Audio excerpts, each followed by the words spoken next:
Welcome back to our channel, everyone. Today we're going to be showing you the step-by-step on how to replace the shock absorber on the right side or the left side. It's the same process on this 2008 BMW X5, and like the title shows, this applies from to all the models from 2008 until 2013, 12, depending on the trim model. But this is a normal basic suspension. It's not the adaptive, it's not the M Sport. So stay tuned, we're going to get straight to it. Alright, so the first step would be to remove the 80mm nut that holds the sway bar link and the side to the spindle. For that I need the 80mm wrench and my T40 torque socket, and I'm going to go ahead and start. There we go. Slowly. These tend to get rusted, so it might be a good option to either heat it up or spray some WD-40 and let it sit for a little bit. So I'm gonna go ahead and keep removing this nut. As you can see, it is a little bit hard, but take your time with it. Do not rush, because if you mess up the part where the T40 socket sits, it's gonna be a pain to get that off. So take your time with it. Spray some WD-40 or heat it up with a torch gun if you have one. I'm gonna go ahead and get this nut off slowly, and I'll show you what we're gonna do next. Alright, so as you can see, I was able to get the sway bar link off. I honestly had to heat it up every like 10 seconds. I would open the nut a little bit, heat it up, open it again, and kept on doing that until I got the sway bar link off the spindle. Now we're gonna go ahead and remove the bolt that holds the upper control arm to the spindle. I have my 16mm wrench for the bolt over here, and I have my 16mm ratchet over here as well. For the other side, you can either use a ratchet or a wrench.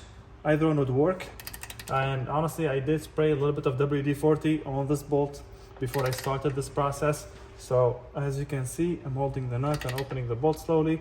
I'm gonna go ahead and keep on doing this until I get this bolt off, and I'll show you what we're gonna do next.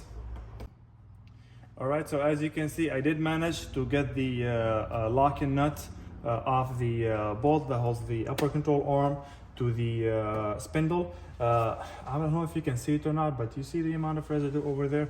Let me see if I can zoom in. See the amount of rust over there and the residue. So what I'm gonna do is I'm gonna go ahead and spray some WD-40 on that and leave it sit for a little bit. There we go, a little bit over there as well. Yep, I'm gonna let this sit for a little bit, and then I'm gonna go ahead and try to spin the actual bolt, see if it will break it even more. If that did not do, I'll put the locking nut back on, and then I have my mini hammer over here, and I'm gonna go ahead and tap it. All right, so as you can see there, I was able to get the actual bolt and the locking nut. Let me see if we can focus here. I don't know if you can see the amount of residue that's on there. That's why the actual bolt was stuck, and I just kept on adding a WD-40, tapping it a little bit from the nut side towards the inside, and that's how I got it off. Now let me get everything out of the way, and I'll show you what we're gonna do next. All right, so now I'm gonna go ahead and spray some more WD-40 on that upper bolt joint for the control arm, and I have my 5-pound hammer.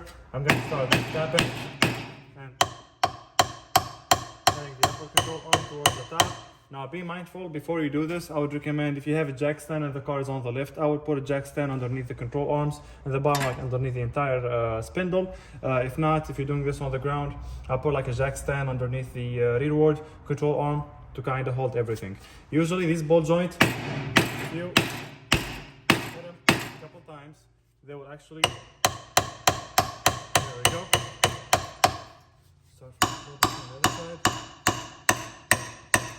Okay, it is coming out. It just like came out just a tiny bit. So I'm gonna go ahead and keep on hammering this, and I'll show you what we're gonna do next.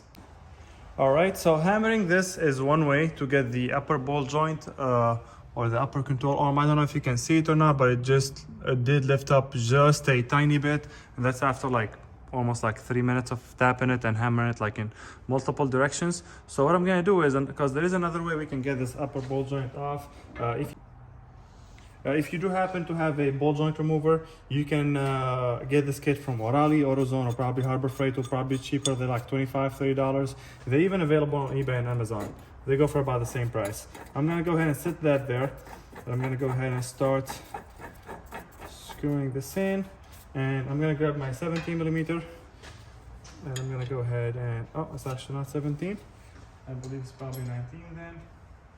Let me grab my ratchet then. There we go. And for this ball joint remover, it doesn't actually come with just that. It comes with actually an entire kit. I believe about 1, 2, 3, 4, 5 pieces all together for like $25 or $30 for like different ball joint and everything. So I'm just gonna go ahead and screw this in. Basically what this does, this bracket holds on to the spindle. While you screw this, it will push the ball joint out. So I wanna show you like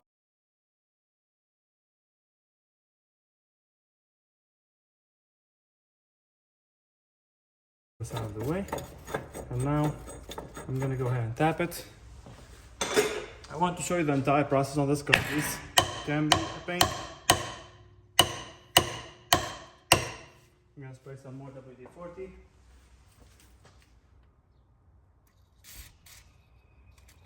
I'm gonna let this sit for a little bit and then I'll show you how we're gonna finish this up. All right, so now I brought another tool that comes in the kit. I couldn't install this earlier because the teeth on this could have ruined the joint on the actual bushing, but I just installed it now because the joints are far. I'm gonna go ahead and grab my 17 millimeter. I believe this one is 17 millimeter. And then, yes, there we go. This does the same thing pretty much, just the same exact thing, but this tool is just like a little bit bigger, and the arms are kind of flex, so you can move it in different direction, like around different sizes, and we're almost out. So let me go ahead and do this slowly, and there we go. As you can see, because I have the jack stand at the bottom, the entire spindle did not fall off, and it just like stayed there, and the upper control arm was raised up. So let me get everything out of the way and I'll show you what we're gonna do next. All right, another thing I'm gonna go ahead and do is I'm gonna go ahead and get the wheel speed sensor out of this bracket over here, so that way it does not become tight and it might rip off. So I'm just gonna push these out. There we go. Now it's a little bit loose and this is a little bit more wobbly. I'm gonna go ahead and lower my jack stand a little bit. So you'll see the entire thing should start flying off slowly, or not. But here we go. Now it's a little bit more loose. The next step would be we're gonna go ahead and remove this bolt over here. It does not have a nut on that side, but as you can see, I have already sprayed a lot of WD-40. Now that I'm looking at this, I'm gonna go ahead and actually take out the wheel speed sensor. So let me show you how we're gonna do that. So this is the wire. This is where the wheel speed sensor goes. I'm gonna go ahead and open this door. I'm just gonna get the wheel speed sensor out of the way because we're gonna use hammer, and that we might run into the issues of like breaking something or snapping the wire. I've seen that happen to a lot of people, and personally happened to me once before. So let me just show you. So there's that tab up top. You're gonna press that tab and take out the connector. There we go. So now that we have the wheel speed sensor wire out, I'm gonna go ahead and take it out, bring it out of the way, and I'm just gonna throw it around here, right behind the rotor. Because the rotor is sitting in spots, it's not gonna move or anything. And as you can see, now it's out of the way and it's a lot much better. So let me go ahead and get the tools necessary to open up the bolt that holds the strut from the bottom, and I'll show you what we're gonna do next. All right, so I sprayed much more WD-40. As you can see, the entire thing is drenched, and I grabbed my 18 millimeter socket. I used my 1/2-inch ratchet because it gives me more torque. It's very rusty, and I don't know if you can see it or not, but it's already like fell down a little bit from the shock. I'm gonna keep on doing this. There we go. I'm gonna go ahead and open this entire thing, and I'll show you what we're gonna do next. All right, you guys, as you can see, I was successful in opening the entire bolts that holds the strut from the bottom, or the shock absorber. Make sure you don't forget this bracket that holds the wheel speed sensor wire. But I don't know if you can see it or not, but I'm gonna show you in just a second once I can finish getting this off completely. This took me about 4 minutes altogether, just so that you know. I sprayed a lot of WD-40, went back and forth with my 1/2-inch ratchet until I got it off. You can see the amount of rust and just like, you know, debris. I mean, the car is 15 years old, so this is normal, but you gotta keep this in mind when you work with older cars, so that way you don't run into breaking any bolts, messing up any thread. That's gonna come out of your pocket. So now that we have this bolt out, I'm gonna go and put it on the side. And next step would be, I'm gonna go ahead and spray some more WD-40 over there. It does not hurt, so the more the merrier. There we go, all around it over there. I already sprayed some, but I sprayed some more for good measures. I'm gonna hammer this. Now the jack stand, the transmission stand is holding the entire spindle from the bottom. I'm gonna go ahead and lower it a little bit. Let me see. There you go. Now there's some gap between the spindle or the knee and the transmission jack. There we go. You can see it like lowering slowly. Alright, this is pretty annoying for you guys, I'm sure. So I'm gonna go ahead and keep tapping it until I get the entire thing off, and I'll show you what we're gonna do next. Alright, as you can see, we finally broke free. I just kept on tapping it with a mini hammer, honestly. I didn't have to use my 5-pound hammer or anything. And now, as you can see, it's free. So I'm just gonna go ahead and push this out of it. Alright, now I'm gonna go ahead and get the camera from the top so we can go ahead and remove the shock absorber from the top. Okay, just a quick note. So I just wanted to mention this. The reason why I did not release the flex hose. Now, as you can see, I have the jack stand. I have the transmission jack from the bottom holding the actual spindle, and this is like a little bit tense. It's not like fully tense. I do not want to mess with the clamp over here because the amount of rust. I was worried if we take that out and it busts. So I'll let the customer know that he has some rust on his flex hose, and if he does want to replace it, we'll probably drop another video on how to do that. So let me get the camera from the top to show you how we're going to go ahead and remove the strut. So stay tuned. Alright, so I believe that's the best camera angle I can get from here. So basically the shock mount is right underneath here. You can probably see like one of the bolts on the bottom over here. So what I'll be doing, I'll go ahead and remove all these covers. I have my clip remover. I'm gonna put here on the side, and I have my 13mm socket. I don't know if you can see them or not, but there is like one. See this one over here? There is 1, 2, and 3. I just like, it doesn't require much force, honestly. Like sometimes you can just spin them with your hand. There we go. And that one is loose. It's like a clip, like a screw clip. So basically all you have to do is like turn it half a turn, like quarter turn, and like it will open up this spot. There we go. Oh, there's another one over there. Let me see if I can get it. All right, I had to use my 2-step ladder to get to be able to reach that last one. But basically, this is what I'm talking about. Let me show you now that I got everything off. So you have 1, 2, 3, and 4. Just a quarter turn. This is what they look like on the back. As you can see, it's like a clamp. It's like a clip. You just half a turn or quarter turn, and it will release it from there. And now that you have this piece off, I'm going to put it on the side. The next thing would be, we're gonna go ahead and remove this. Now with the X5 and these years, it's a common issue for this cover over here to break. So as you can see, it's already broken. I have my clip remover. There's a clip over here. I believe I can just get it from the back. Here we go. That's 1, 2, and 3. You see, this is what I'm talking about. Okay, like I was saying, we have to remove this out of the way. So what I'm gonna do is I'm gonna go ahead and open this one here. I'm doing an extension. These are the same as the ones we just opened, those clips I was just showing you. There is 1, 2, and 3. I don't know if you can see it or not, but I'm gonna go ahead and get it off and then show you. That's quarter turn. That's another quarter turn, and they are 13mm, by the way, in case I did not mention that in the previous clip. And here we go. There's a small connector over here. I'm gonna go ahead and remove. This is the filter for the air that goes inside the car.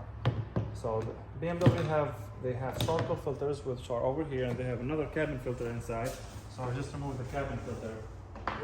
They call it dust filter. They call it. It goes by so many names, honestly. And so I don't know if you can see it or not, but I can see literally the motor blower fan right there. So make sure you don't get anything in. What I'm gonna do is I'm gonna go ahead and grab my rug and just put it here so we don't get anything inside that will damage the motor blower or anything. Let me just set this over it. There we go. And now we have, I believe this is T30, T31, 2, and 10 millimeter, 12 millimeter probably, or 10 millimeter. Let's see. Oh, yeah, we have a 10 millimeter over here. Let's see my wrench.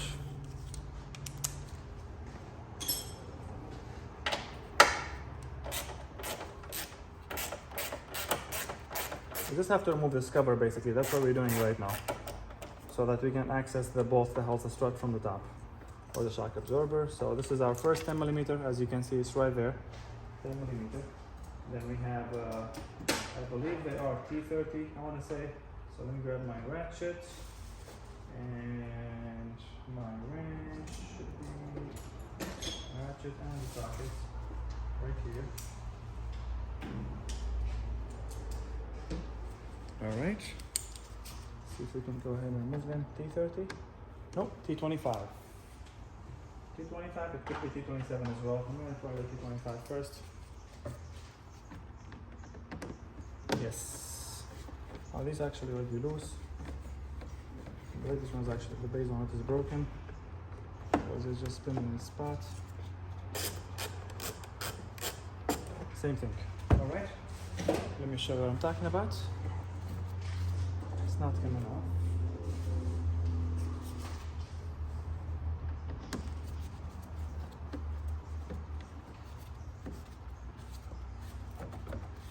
Oh, there's another 10 millimeter over there. Here we go. All right, so one more time. There is another 10 millimeter right down here, if you can see it. So one here and one here. I thought it was two.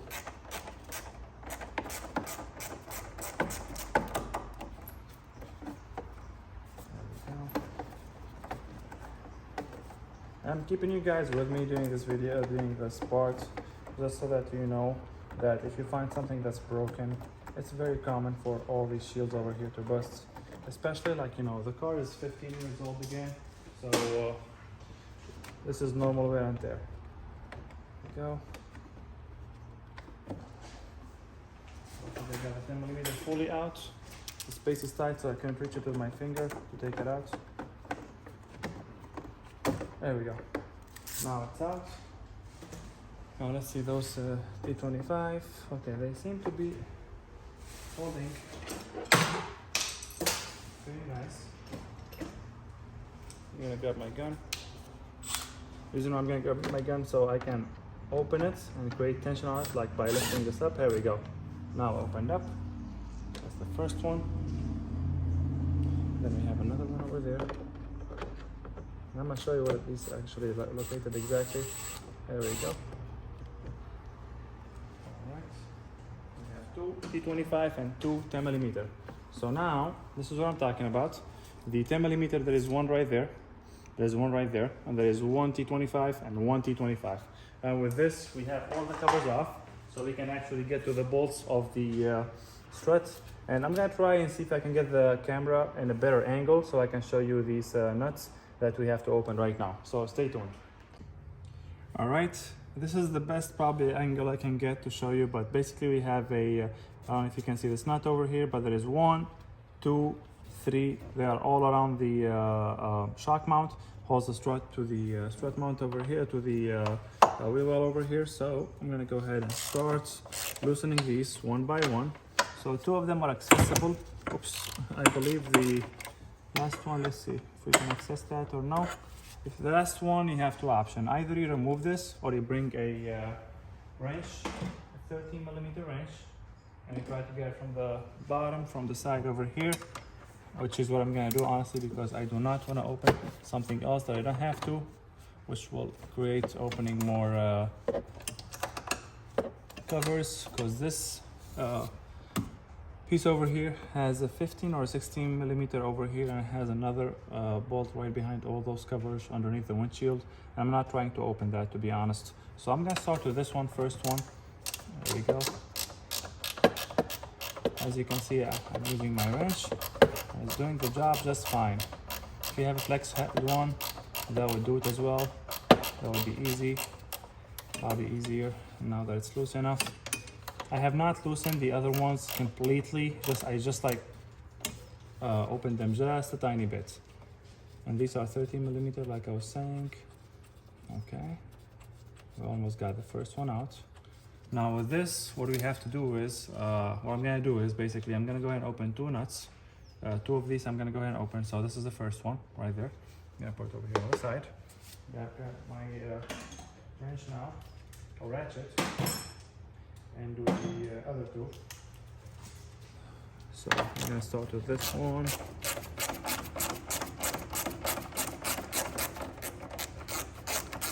You can use your power ratchet if you want to. I personally don't recommend it, but you can if you want to. There we go, second one. Now with the third one, keep in mind, once we start opening the third one, the strut is gonna start falling from the bottom. So what I'm gonna do is I'm gonna extend my hand from the bottom here, hold the strut. If you have somebody with you, they can hold the strut while you open the nut. But as you can see, I'm still holding the strut from the bottom and opening the nut. And now I'm just gonna go ahead and lower it from the side, just like that. And as you can see, we got our strut. So stay tuned, I'm gonna show you what we're gonna do next.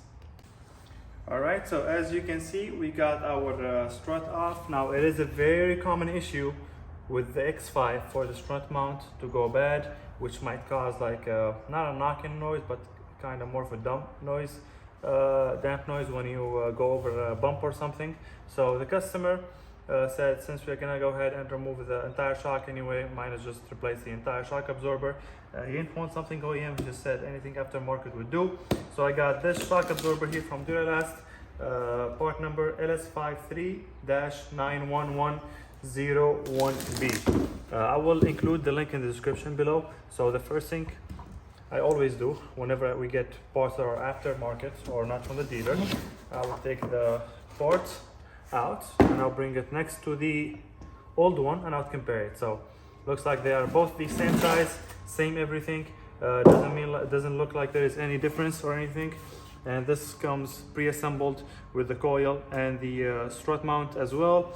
And I even have the new nuts. I'm gonna inspect the quality of these nuts. I'm probably gonna end up using the original nuts, to be honest with you, if they do fit, which they should. All right, so now let me go ahead and get the camera in a better angle, and I'll show you what we're gonna do next. All right, if you don't have help, you can do this by yourself. Basically, I just reversed my steps. What I ended up doing is I held the strut from the bottom and I started with the first nut over here. I have not tightened them completely. I just like put them on there barely. And I ended up using the old nuts because they were wider, which I would prefer over the Duralast or the AutoZone ones.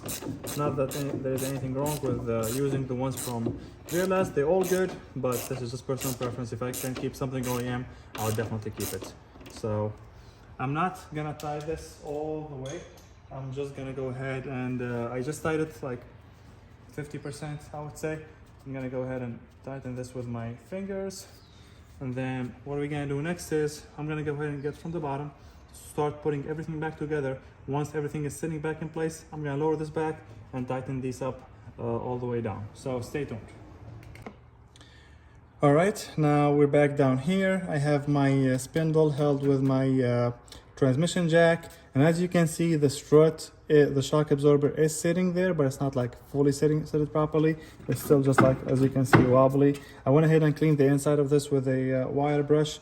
And now what I'm gonna do is I'm gonna bring just a little bit of oil. And I'm gonna just put it around the strut where it's gonna sit on the bottom piece, which will make our job easier. Now I'm gonna go ahead and wobble this. See if I can wobble it.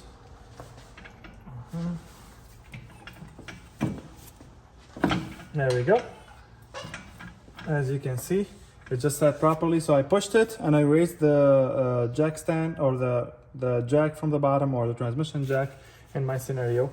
And if I just I just raise it a little bit more.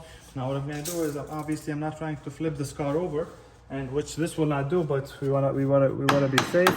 So I'm gonna tap on this a little bit. As you can see, it is going up a little bit slowly because I put that oil. So I'm gonna keep doing this until I get it all the way up properly where it's supposed to sit, and I'll show you what we're gonna do next. All right, so I just wanted to show you this. If you're facing the same issue, well, basically the strut came all the way to the bottom, but it's kind of stopped right here, and it's supposed to get all the way to the bottom end over here. So what I did is, I figured this was a little bit tight. I brought my chisel, and in the middle over here, I'm just gonna try to hammer it to kind of widen the inside of this piece over here. And I'm gonna go back to hammering it, and there we go. Let me make sure it's going down slowly but steadily. So I'm gonna keep doing that until I get my strut all the way to the bottom, and then I'll show you what we're gonna do next. All right, now we have our strut sitting all the way to the bottom properly, just the way it's supposed to. So what I did is I'm gonna go ahead and grab this screw for the actual that holds it down to the bracket. And as you can see, I cleaned up as much rust as I possibly could. I'm gonna go ahead and start tying it with my hand, make sure it's going in smoothly. Yes, and then I'm gonna go ahead and grab my, I believe it was an 18 millimeter or 16, was it? Let's see. It was an 18 millimeter. So I'm gonna grab my 18 millimeter. There we go. I'm gonna start tying it. This is gonna open. I make sure I put that bracket that holds the wheel speed sensor, and it's going in. It's not hard, it's going in smoothly, as you can see. Like, I'm doing it with one hand, but at some point I'm sure I know I'm gonna have to use both of them. All right, so let me go ahead and get this part, get this piece all the way in, and I'll show you what we're gonna do next. All right, we are almost done. What I did now, I tightened the 18 millimeter bolt that holds the strut to the bottom, and then I just moved the spindle, at least the tension from the bottom, moved the spindle, set this on top, held it like this, and then hammered it with my mini hammer at first, and then I brought my 5-pound hammer, and I hammered it much more. There we go. It's not going in. It's not gonna go in anymore. And also what I did before I did all of this, I loosened these two 16 millimeter bolts that holds the upper control arm to the body. Now what we're gonna do is, I went ahead and cleaned up the bolt that holds the upper control arm. And it should go in smoothly, as you can see. Like, if you push it and it's not pushing in like with your hands, that means the upper control arm is not fully in. So now that it's actually halfway there, I'm just gonna go ahead and tap it. That was easy. I'm gonna bring in my nut. All right, you guys, I'm gonna go ahead and tighten this the bolt for the upper control arm, and I will show you what we're gonna do next. Stay tuned. All right, so far we have tightened our bolt from the bottom that holds the strut. From the bottom, we've tightened our upper control arm, this bolt all the way to the end. What we have next will be the sway bar link. I'm gonna go ahead and release tension from the bottom. There we go. This might be a little bit of a pain to get in, so what you can do is you can hold the sway bar stabilizer. If you can see it, it's this piece right here. Hold it down, which is what I'm gonna do right now, and then there we go. So I just pulled on it, and I pushed the sway bar link back in the same spot. Now next I have let me get the camera angle. There we go. I'm gonna go ahead and put this bolt back on. Now this was an 18 millimeter, if I'm not mistaken. So I'm gonna go ahead and start tying it to the end. And when the entire thing starts spinning together, I'll grab my torque 40, hold down the middle piece, and basically just tighten it. Actually, stay with me so I can show you what I'm talking about. There we go. I don't know if you can see it or not, but the entire thing now is spinning. All right, so now I grabbed my 18mm wrench and I grabbed my T40. Let me show you what I'm talking about. I don't know if you can see the inside is spinning or not, but it's not supposed to be spinning. That's not even good for the sway bar link. So let me just hold it with my T40. There we go. There we go.